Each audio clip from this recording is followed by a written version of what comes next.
On January 1st, 1935, three reputable lawyers from the Harrisburg area joined forces to provide legal services to the capital city and surrounding region. The partnership between Sterling McNees, Gilbert Nurick, and Charles Hollinger began an endeavor that has blossomed into one of the oldest, largest, and most respected law firms in central Pennsylvania.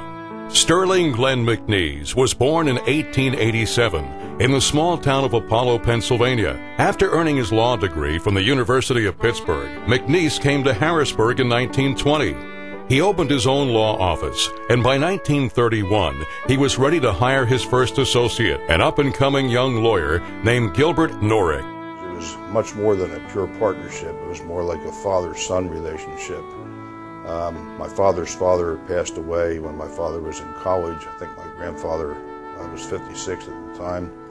And Mr. McNees sort of stepped into that fatherly role in addition to being a true partner with my father. Although it was formal, it wasn't each called the other Mr. instead of by first names, which was kind of unusual, but I think typical for that day. But it really was a wonderful, wonderful relationship, again, well beyond a partnership. My father did look to Mr. McNees as his mentor. They did things together. They had mutual respect for each other. Mr. McNees was interested in boating. My father always considered him to be the captain. I guess my father was the lieutenant or whatever. In 1935, Gilbert Nurick and Sterling McNees teamed up with Charles Hollinger to form McNees, Hollinger, and Nurick, a general practice law firm. Its offices were situated in the newly built Payne Shoemaker Building at 3rd and Pine Streets in Harrisburg. The partners built their client base handshake by handshake, making personal connections with people from all walks of life. Among those early clients was Milton S. Hershey, a powerful local businessman who took a chance on a new firm based on the respect and eagerness shown by its principal. This is Milton Hershey did, and he said, George, I want to hire a lawyer in Harrisburg, now somebody that's close that can give me good legal service in Hershey. And I understand that George Bailey gave Milton Hershey this list of three people, and he picked one of them, and he just got in his car and drove up to the office. And he went into the office, and the receptionist was there, and I said, who are you? And he said, I'm Milton Hershey, and I'd like to speak to Mr. So-and-so. Half hour went by, and Milton Hershey said, no, I'm in a hurry, what you can do. And he went back and apparently came out and said, well, he'll be with you in just a few minutes. Well, that was enough for Milton Hershey. He got up and walked out. And went another few blocks and picked one of the three that had been chosen. And he went into the office of Sterling McNees and said to the receptionist, my name is Milton Hershey. I'd like to speak to Sterling McNees. And she said, oh, Mr. Hershey, yes. And she went back to Sterling McNees, who was in a meeting. But that meeting ended. And he got up and walked out and met Milton Hershey. And he ended his meeting and took Milton Hershey into his office, spent as long as Milton Hershey wanted to spend with him. And ended up doing legal work for Hershey and Hershey Interests for years and years and years. Charles Hollinger passed away just 2 years after the partnership was founded. The firm carried its original name until 1942, when McNees and Nurick engaged Harrisburg lawyer David Wallace. The renamed McNees, Wallace, and Nurick steadily grew its ranks of lawyers and its impeccable reputation, bolstered by decades of putting clients first, strengthening the community, and cultivating a culture of respect among its associates. In 1950, McNees, Wallace, and Nurick was the biggest law firm based in central Pennsylvania, yet the staff remained relatively small, with 6 partners and 5 associates. McNees, Wallace, and Nurick moved its offices 3 times in its first 32 years, finally settling at its present location at 100 Pine Street, where it was at first a tenant, leasing just the 8th and half of the 9th floors from the building's owner, Blue Cross. Upon Nurick's retirement in 1971, Sam Schreckengost became the firm's first managing partner. He was instrumental in establishing the firm's formal legal practice departments, a system that benefited the firm's growth in both numbers and areas of legal practice. Such growth was made possible through the significant contributions of the staff, whose dedication and diligence have been critical to the firm's success.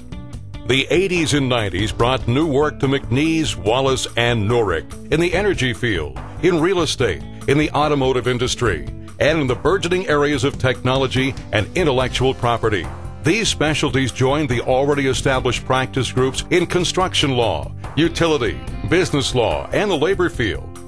There was an evolution taking place in the utility industry that was causing the utility industry to become more regional in terms of the regulatory perspective, the customer base, and those sorts of things.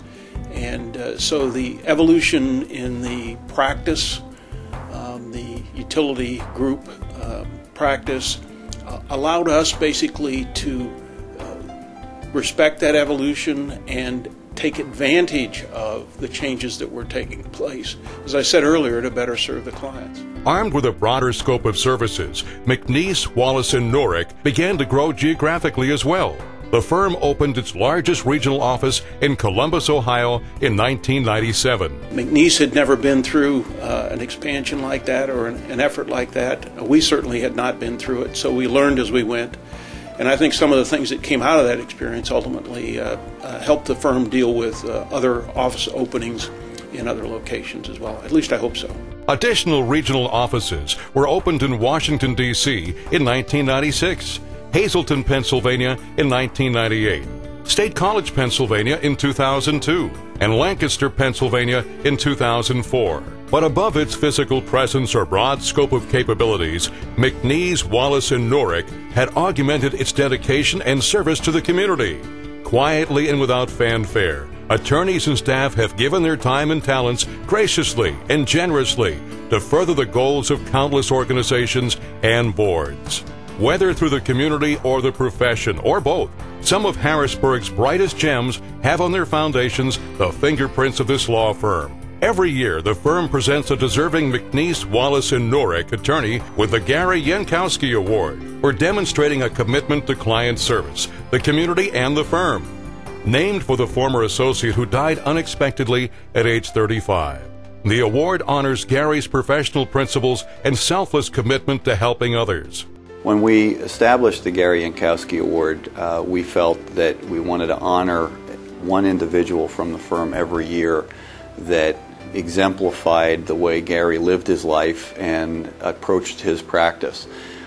So what that meant was we had to find a person every year that was dedicated to the community, dedicated to marketing their practice, and still being just a wonderful person throughout the firm. And it's considered a great honor for anyone that gets that award. And in 2010, in celebration of the firm's 75th anniversary, the importance of community service was heralded in an unprecedented way as attorneys and staff dedicated themselves to assisting a different organization each month. The giving campaign that we embarked on this year has been wonderfully successful. The staff at the firm has participated in hugely significant ways with their time and their resources. The attorneys have participated, and we hope that the activities have benefited the community in the way they were intended. One of the other benefits of our 12-month giving campaign has been the wonderful impact on the morale of the firm. The staff has participated side by side with the attorneys and have appreciated that the attorneys have gotten their hands dirty in building a Habitat for Humanity or cleaning up a Boy Scout or Girl Scout camp. So internally, the morale benefit has been terrific. It's uplifted the spirit of the firm and convinced everyone in the firm of the importance of the community to the success of our practice.